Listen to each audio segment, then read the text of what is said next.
A year ago, I made a video titled Why Pokemon's Newest Type is a Total Failure. And now, 1 year later, you're here watching a video calling the newest type a complete success. But here's the thing, Pokemon didn't release a new type in between these two videos. I'm actually talking about the exact same type, the Stellar type. Stellar has gone from a colorfully animated afterthought to a real presence in the competitive scene. In fact, I've been known to dabble in these most extravagant of hats myself. So what happened? Did Game Freak see my video, get mad about how right I was, and buff the Stellar Terra? Did they release a new DLC with better Stellar type Pokemon? Or maybe did they shower some love on the Pokemon who created the phenomenon? You know the one I'm talking about. In all three cases though, the answer is the same. Nope. Here's the thing, absolutely nothing changed about the Stellar type except for the way that people are using it. But to understand how they're using it, we have to talk about what it does first. So let's quickly review just what dipping into the Stellar stash does for your Pokemon. First of all, calling Stellar a type is a little bit of an exaggeration in and of itself, but don't blame me, Pokemon themselves announced it as the 19th type. The truth is though, Stellar is more of a modifier than anything else. Actually, there's no way for Pokemon to naturally be Stellar type, and there aren't even any Stellar type moves, again under normal circumstances. Despite the size of the crown, you could actually argue that Stellar changes less about a Pokemon than normal terrestrialization. Normally, when a Pokemon terrestrializes, it loses its existing types and gets fully replaced by its Terra type. But while regular Terra types can lead to combos like an electric Cresselia levitating over any ground moves, or a fire type Gastrodon slurping up water moves with Storm Drain, the Stellar type changes the same amount of things about a Pokemon's defenses as the area of Paldea that it comes from, 0. A Pokemon who's terrestrialized to become the Stellar type shares the exact same weaknesses and resistances as its base form, outside of one notable exception. No points for guessing who, we'll get there. Instead, Stellar is a Terra type that you only use for offense.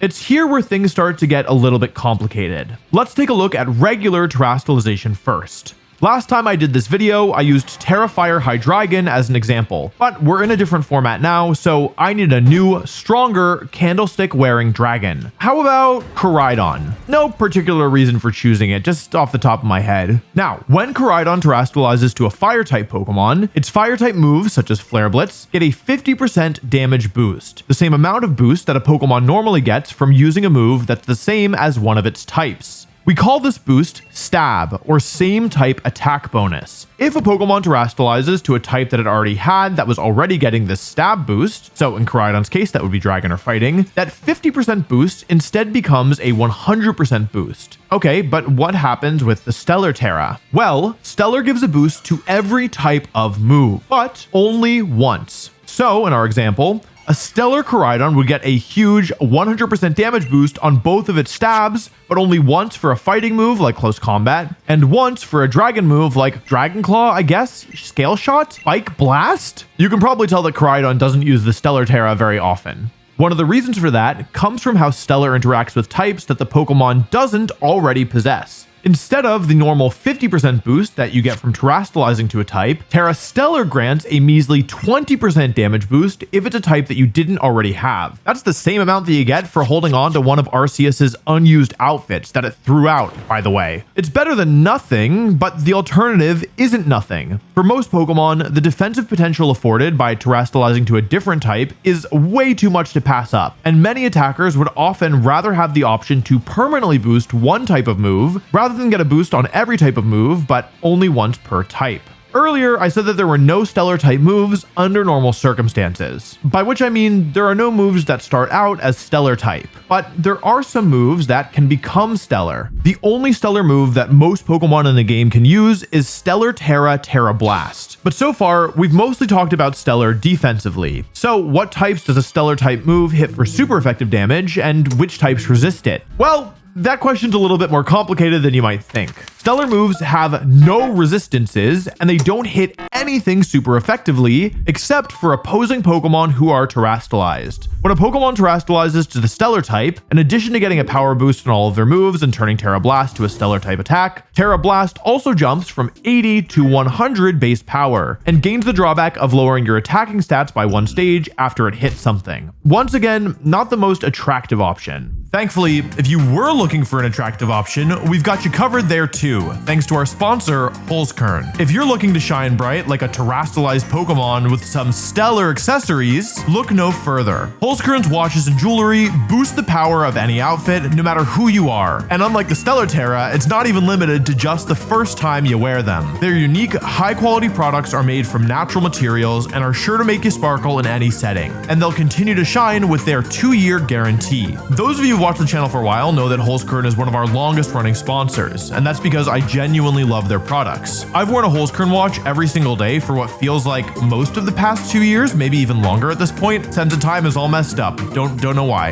I even have a couple Holzkern watches that I only break out as like my fancy watches to wear for, you know, my fancier outfits. Their jewelry is awesome too. I was actually wearing it on stream in Toronto. This is a Holzkern piece, if you can even believe it. I've also used Holzkern products to make great gifts for my friends and family. And you too can dazzle like a Terra Stellar Diancie with your very own Holzkern products without having to pay the price of what must be a very expensive Diamond Storm. Use code Wolfey for 15% off across the entire website with free express worldwide shipping that typically arrives within 2 to 5 business days. These speeds would even make Dragapult jealous. Once again, that's code Wolfey for 15% off. Thanks again to Holzkern for sponsoring this video. And that's pretty much everything you need to know about Stellar for most Pokemon, but not for all of them. There is one Pokemon who truly becomes the Stellar type. It's time to talk about that very special Pokemon that I hinted at earlier. Ready to guess? Like I said, it's not very hard. That's right, it's Incineroar! Yeah, thought you knew what was up, huh? Goes to show you when you get too comfortable around here. Never let your guard down. Blatant misdirection aside, Terapagos is, of course, the only Pokemon who reacts differently to stellar terastallization. Aside from its form made exclusively to sell plushies and get you to watch the anime, Terapagos has 2 battle-relevant forms. When it enters the field, it automatically assumes the Terastal form, making it a normal type that has okay stats and an ability that makes all moves not very effective, but only while Terapagos is at full health. But when it terastallizes, and it can only terastallize to the Stellar type, it enters its, well, Stellar form, gaining massive amounts of bulk and power, activating its new ability, Terraform Zero, which removes all weather and terrain from the battlefield, and transforming its signature move, Terrastar Storm, from a normal move into a Stellar type move that has no drawback, high base power, no resistances, and hits both of your opponent's Pokemon. That just about sums up what the Stellar type does, in case you needed a reminder.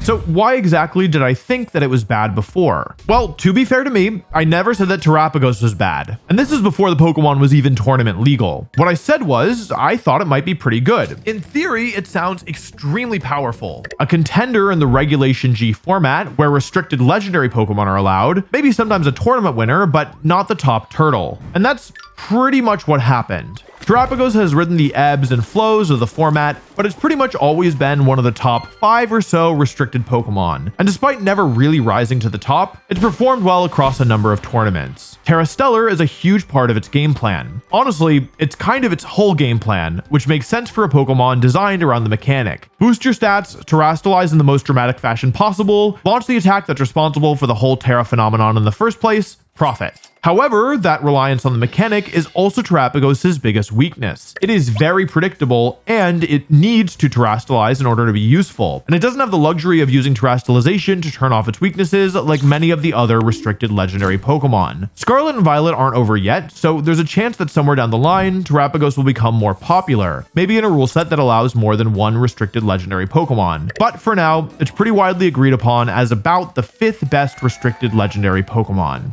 Terapagos is a cool Pokemon, but what I really want to talk about in this video are the regular, non-special turtles who use the Stellar type well. Now, when I made that first video, it's not like absolutely no one was using the Stellar Terra. It was just really close to absolutely nobody.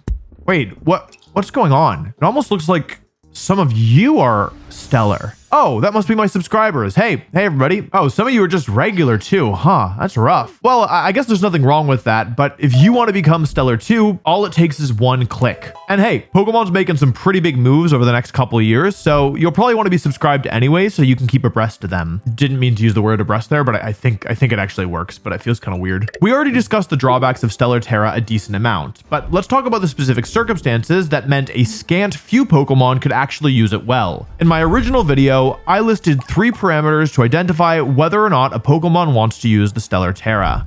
First, no Pokemon that would want a defensive Tera will ever want to use Stellar Tera, since it doesn't change defensive relationships. Somewhat self-explanatory. Second, Pokemon who aren't going to be in the battle for a long time have more of a reason to use it. Tera Stellar's boosts are one time only. Even if you switch out and come back in, once you've used it, the boost for that type is gone. A Pokemon attacking for 3 or 4 turns in a row will normally see more value from a regular Tera type, even an offensive one. To make Stellar work, we want fast and frail heavy hitters. Finally, Pokemon who can take advantage of multiple types of strong moves, especially those with 2 types to take advantage of 2 stab boosts, are possible good candidates for the Stellar Tera. With these criteria identified, we could put out a perfect ad for the ideal Stellar candidate. Personal, new Tera type searching for its match. Stellar Stranger seeks a dual type, focus sash wielding attacker big on damage. Bulk not required. With all that in mind, I talked about 3 Pokemon who were sometimes using Stellar: Chien-Pao, Urshifu Dark, and Fluttermane. All of these Pokemon fit the criteria that we'd crafted perfectly, but it wasn't a match made in heaven. Even with all these Pokemon fitting the profile, Stellar Tera was by no means the go-to choice for any of these Pokemon, and I highlighted different options that I thought were often better. The damage boost provided by Tera simply wasn't worth the trade-off a lot of the time. It felt terrible to not use Tera Ghost on Chien-Pao, giving up your immunity to fighting moves and to Fake Out, or having to choose between only boosting one of Wicked Blow or Sucker Punch, or Moonblast and Dazzling Gleam.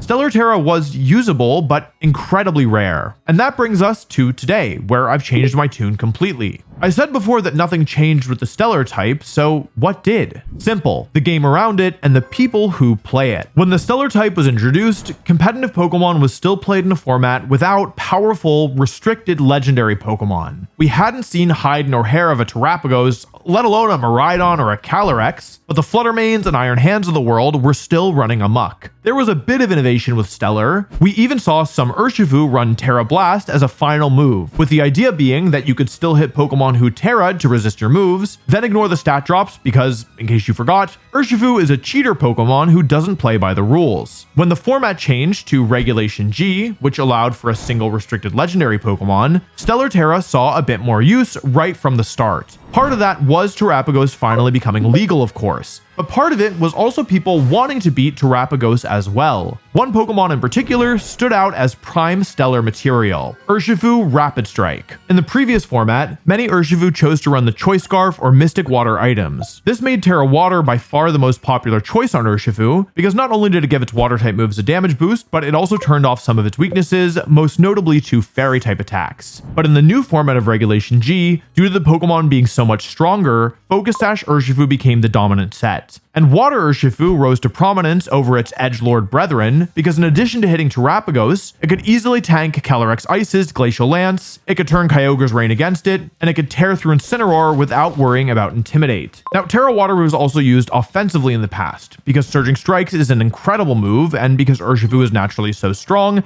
it benefits from an offensive Tera. In past formats, Urshifu often got the chance to use Surging Strikes multiple times in the same battle, because it could either knock opponents out before they could KO it, or it could force them to switch before attacking. And Tera Water did see some use in Regulation G as well, but by using Water Tera, Urshifu could not KO Terapagos in a single hit after it had gone big mode. And of course you could think about Tera Fighting, but Tera Fighting just offers so much less value than Tera Water because Surging Strikes is Urshifu's best move. This seems like a pretty tough position to be in, but there was another option: Tera Stellar, giving Urshifu the general value of boosting its water type moves most of the time, and helping it get the crucial KO against Terapagos with close combat at the same time. It was this kind of small optimization that led to the advancement of Stellar Tera across the board. Stellar Urshifu became more and more popular. I even ran it both at North American Internationals and at the World Championships last year, despite the fact that I originally was a Stellar hater. And that's where the innovation comes from on the player side of things. See, every generation of Pokemon, even every new format, demands that players keep improving. Personally, I think this is one of the coolest parts of playing Pokemon. The game stands still for nobody. And a big part of what I love about this game personally is that it makes me feel like I never stop growing while I'm playing too. It also means that even after months of playing the same format, players still find small, precise adjustments, and sometimes even major breakthroughs that people had missed. In a game like Pokemon, even the small adjustments are often enough to gain an edge over your opponent. Players identified that while Urshifu might be trading on overall firepower by going Stellar, taking out the turtle was so important that they justified the use of an otherwise weaker option. It's the players, and it's also the specific Pokemon that they had to deal with. And it's the collision of these two things that led to Stellar's Starburst when we moved on to the next format, Regulation H. Regulation H was, in terms of the Pokemon available, a step backwards. It banned all Paradox and Legendary Pokemon from play, bringing the overall power level down by a huge amount. But as I've always said about Pokemon, a smaller Pokedex doesn't mean fewer usable Pokemon. In fact, it often means the opposite. With less literally earth-shaping attacks flying around, the lower power Pokemon can finally crawl out of hiding and enjoy a chance to actually play the game. In Regulation H, that meant old standbys from past regulations like Kingambit and Gholdengo returned. But it also meant Pokemon that had been newly released but crowded out, such as Archaludon and Ursaluna, could make a huge splash. And in this new format, very specific conditions allowed Terra Stellar to thrive, and with it, the players who identified its place as a solution to specific problems. We had a new applicant for our singles ad, one who fit all the same criteria that we'd been looking for before, Sneezler. When Sneezler first made its time machine trek over from Hisui, it found itself totally outclassed as a fighting type by, you guessed it, Urshifu. But Urshifu is a legendary, so with the bear banned, Sneezler was able to scavenge the remains of the format, quickly becoming one of the top threats, and eventually becoming the most used Pokemon in the game. Just like Urshifu, Fluttermane, and Chien-Pao, it's a fast, frail attacker who wants to use both types of its stab moves. It even has an additional reason to use the Focus Sash item. As if staying alive weren't appealing enough, Sneezler's Unburden ability also allows it to become the fastest thing on the field, bar none, once the Focus Sash has been used. But as we saw before, simply fitting the criteria isn't enough to make Stellar work. You need to find the perfect constellation of damage calculations and use cases to actually make it fit. And luckily for Sneezler, it had its eye on the right place in the sky. As I mentioned, one of the other kings of Regulation H was a Pokemon already familiar with the throne, Kingambit. Now, close combat from Sneezler obviously should obliterate Kingambit, but it only works if Kingambit hasn't already terrestrialized into a dark type. Once it becomes a pure dark type, Sneezler just misses out in the KO unless it has some kind of additional boost, which of course is where Terra Stellar comes in. And in addition to knocking Kingambit off its lofty perch, it also helps out against opposing Archaludon and Incineroar. But of course, a calculation on one type of move isn't enough to justify Stellar on its own. If close combat was the only move that wanted to buff, why not just go for Terra Fighting and ensure everyone is pumping out huge damage? Now you could argue that keeping Poison as a defensive type is actually helpful for Sneezler, but I don't buy it because Sneezler is frail enough already even without factoring in that it's always lowering its defenses with close combat, so keeping Poison around wouldn't be enough on its own to justify using Stellar over Fighting. No, the real reason for the newest type being used here was that it not only boosted Sneezler's fighting type moves, but its poison ones as well. Kingambit wasn't the only Pokemon that Sneezler was just barely missing out on one-hit KOing. It also came just shy against the starter duo of Rillaboom and Primarina. With Terra Stellar, one of the most toxic moves of all time could take them out in one hit. I'm talking about the move that some players believe single-handedly ruined this format, Dire Claw. Dire Claw was already notorious due to its whopping 50% chance of inflicting a status condition, but by running Terra Stellar, Sneezler could use it to do huge damage to boot. Stellar Sneezler wasn't used because it was the best type in a vacuum for the Pokemon, but because of the shape of the specific Pokemon that we're seeing play and how much damage they just happened to take from Sneezler's moves. Even still, not every Sneezler ran Stellar. A lot opted for Dark to stay safe against Psychic type moves, and in turn to fire off boosted Throat Chops, the power of which Stellar couldn't hope to match. And Sneezler's stellar success served as the inspiration for several other Pokemon. Kingambit was so prevalent and so bulky that for a while there, Stellar almost looked like a second fighting type. At the most important event of Regulation H, 2 Focus Sash Stellar Annihilapes made it to the quarterfinals. These Annihilapes needed the boost for a slightly different reason, though to the same Kingambit annihilating end. These players didn't want to train their Annihilapes fully in its attack stat because they needed the points elsewhere. Since they ran Final Gambit, Gambit, these Annihilapes wanted some HP investment to ensure that they could surgically remove slower Pokemon. But because they'd taken points out of the attack stat, close combat was not picking up the KO against Terra Dark King Gambit, something that Terra Stellar could fix. But with Terra Stellar, close combat would pick up a one-hit KO, and also allow Annihilate to consistently KO Gholdengo with Rage Fist after they'd taken one hit, all the while still allowing them to invest heavily in their HP stat for final Gambit. Stellar was so effective on fighting types that we even saw a rare non-dual type Pokemon use it, Mienshao. While Mienshao doesn't have a secondary stab move to exploit, it does have the useful coverage move of Ice Spinner. Now, without the Stellar Terra, this move could miss out on a 2-hit KO on most Rillaboom in the format, but the one-time 20% boost just barely let it crest that threshold. Fighting types weren't the only beneficiaries though. The lower damage numbers of Regulation H meant that even Pokemon not traditionally thought of as attacking threats could take advantage of Stellar's damage boost. Pelipper was one such example. Now, I've personally never really been a fan of Pelipper, mostly because its stats are just terrible. But even I'll admit that it can put out huge damage with Stellar Terra thanks to 100% accuracy Hurricanes and rain boosted Weather Balls. But arguably the most interesting Stellar type users were those who did it without a Focus Sash. Suddenly, we're editing that personal ad to be a bit more open-minded. After spending a few too many battles taking Stellar boosted close combats to the face, Archaludon decided that it had had enough. It was time to turn the star power back on its foes. Some Stellar Archaludon did this because they were using the Sturdy ability, which is effectively just the Focus Sash item in ability form. But some Archaludon weren't some Focus Sash carrying frail little weasel. Instead, they were Pokemon that thrived on survivability thanks to the combination of its good natural bulk, its stamina ability, and the Assault Vest. So why did it end up using Stellar Terra? Well, for one thing, Archaludon's already got a great natural typing. For another, it's liable to take over games with that typing on its own if it gets enough boosts. And I'm not just talking about the defense boosts that come from stamina. While it is true that Archaludon is incentivized to use both Steel and Dragon type moves, a lot of the time it's going to click a move that's a totally different type first, Electroshot. Since Electroshot only takes one turn in the rain, and it boosts special attack before being launched, Archaludon frequently ended up with boost to spare after a few turns. And at that point, it wouldn't matter that the Stellar Terra had already worn off. The initial boost to Electroshot, however small, does the job along with the one-time stab boost. Again, as with many of the Pokemon that I've mentioned, Stellar was never standard for Archaludon,